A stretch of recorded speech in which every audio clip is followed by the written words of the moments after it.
Assalamualaikum warahmatullahi wabarakatuh. Salam sejahtera bagi kita semua. Perkenalkan, nama saya Mustaqim Sani, program studi manajemen. Saya ingin menyampaikan presentasi UAS pemasaran global dengan tema strategi memasuki pasar global produk industri manufaktur buatan Indonesia. Indonesia dikenal sebagai salah satu negara dengan basis industri manufaktur yang kuat di Asia Tenggara. Namun pertanyaannya, sudahkah produk-produk manufaktur Indonesia benar-benar mampu bersaing dan menembus pasar global? Dalam video ini, kita akan membahas secara mendalam strategi-strategi yang dapat diterapkan perusahaan manufaktur Indonesia memasuki pasar internasional, disertai contoh nyata dari perusahaan-perusahaan Indonesia. Dimulai dari latar belakang, sektor manufaktur Indonesia memberikan kontribusi sekitar 18-20% terhadap produk domestik bruto nasional dan menyerap lebih dari 18 juta tenaga kerja. Ini menjadikan manufaktur menjadi tulang punggung perekonomian nasional. Sektor-sektor unggulan manufaktur Indonesia meliputi seperti otomotif dan komponen kendaraan, baja dan logam dasar, tekstil dan garmen, produk berbasis kelapa sawit, elektronik, dan serta industri kimia. Namun demikian, untuk bersaing di pasar global, perusahaan manufaktur Indonesia menghadapi sejumlah tantangan antara lain persaingan dengan produk Cina, Vietnam, dan Korea, standar kualitas internasional yang ketat, hambatan tarif dan non-tarif di negara tujuan ekspor, serta terbatasnya jaringan distribusi global. Oleh karena itu diperlukan strategi yang tepat, terencana, dan disesuaikan dengan kondisi pasar tujuan. Oke, mari kita bahas satu persatu. Yang pertama, strategi ekspor langsung atau dalam kurung direct export. Dalam strategi ini, perusahaan menjual produknya langsung kepada pembeli negara tujuan, baik melalui agen, distributor, maupun perwakilan perusahaan. Contoh perusahaan pertama yaitu PT Krakatau Steel. PT Krakatau Steel merupakan produsen baja terbesar di Indonesia dengan kapasitas produksi lebih dari 3 juta ton per tahun. Perusahaan partner ini telah berhasil mengekspor produk bajanya lebih dari 20 negara, termasuk Amerika Serikat, Jepang, Korea Selatan, dan berbagai negara di Timur Tengah. Kunci keberhasilan PT Krakatau Steel dalam ekspor langsung adalah yang pertama, mereka memiliki sertifikat internasional seperti ISO, dan standar ASTM Amerika, sehingga produknya diakui secara global. Yang kedua, mereka membangun hubungan jangka panjang dengan buyer luar negeri melalui kontrak multi tahunan. Dan yang ketiga, mereka memanfaatkan Pelabuhan Cigading yang merupakan salah satu pelabuhan khusus baja terbesar di Asia Tenggara. Strategi ekspor langsung cocok bagi perusahaan yang suka memiliki produk kompetitif, kapasitas produk besar, dan kemampuan memenuhi standar internasional. Keuntungannya adalah margin keuntungan lebih besar atau lebih tinggi karena tidak ada perantara yang mengambil komisi besar. Strategi kedua adalah joint venture dan analisis strategi. Dalam pendekatan ini, perusahaan Indonesia bermitra dengan perusahaan asing untuk membagi modal, teknologi, dan akses pasar. Strategi ini sangat efektif ketika perusahaan ingin masuk ke pasar yang memiliki regulasi ketat terhadap investasi asing.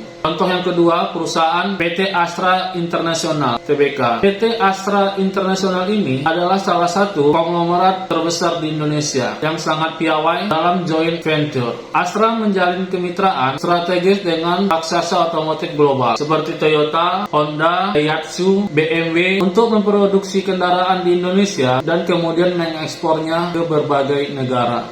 Melalui PT Toyota Manufacturing Indonesia atau disingkat TMIN, Astra bersama Toyota mengekspor mobil dan komponen otomotif lebih 80 negara. Indonesia menjadi basis produksi global untuk model-model tertentu seperti Toyota Rush, Fortuner dijual di pasar Asia, Afrika, dan Amerika lain. Manfaat joint venture bagi Astra sangat nyata. Mereka mendapatkan transfer teknologi manufaktur kelas dunia, akses ke jaringan distribusi global Toyota, standar produksi internasional, serta reputasi merek yang sudah mapan di pasar luar negeri. Ini adalah bukti nyata bahwa kemitraan yang tepat bisa menjadi pintas menuju pasar global.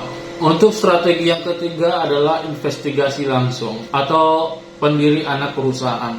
Dengan cara mendirikan anak perusahaan atau fasilitas di negara tujuan. Strategi ini memberikan kontrol penuh atas operasional dan brand serta mendekatkan produksi dengan pasar konsumen. Kita ambil contoh perusahaan PT Indofood CBP Sukses Makmur Tbk. PT Indofood CBP, produsen mie instan terbesar di dunia dengan merek Indomie, telah mendirikan fasilitas produksi di negara Arab Saudi, Serbia, dan beberapa di negara lain. Langkah ini bukan sekedar ekspor, melainkan benar-benar menambahkan investasi dan membangun pabrik di negara tujuan. Keunggulan strategi ini bagi PT Indofood, pertama, mereka dapat menyesuaikan rasa dan formula produk sesuai selera lokal, misalnya varian untuk negara Timur Tengah. Kedua, mereka menghindari tarif bea masuk yang lebih tinggi karena produk diproduksi secara lokal. Yang ketiga, mereka dapat merespon permintaan pasar lebih cepat karena rantai pasok yang lebih pendek. Dalam konteks industri manufaktur umum, strategi FDI ini juga diterapkan oleh PT Segmen Indonesia